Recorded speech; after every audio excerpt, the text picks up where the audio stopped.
Magandang araw po sa inyo lahat. Ako po si Roxanne Rossi, SPG Grade 5 Counselor.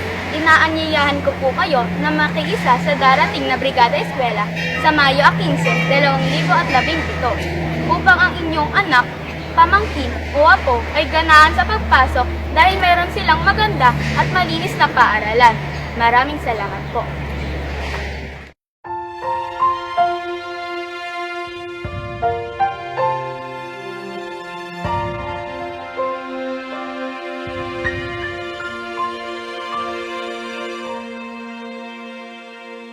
Kay daming pangarap, minsan natutupad, minsan di para sa atin.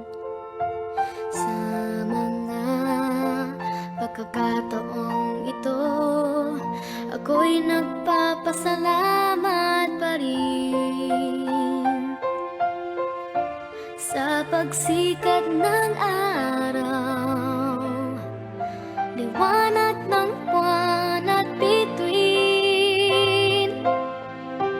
tubig sa dagat, mga puno't bundok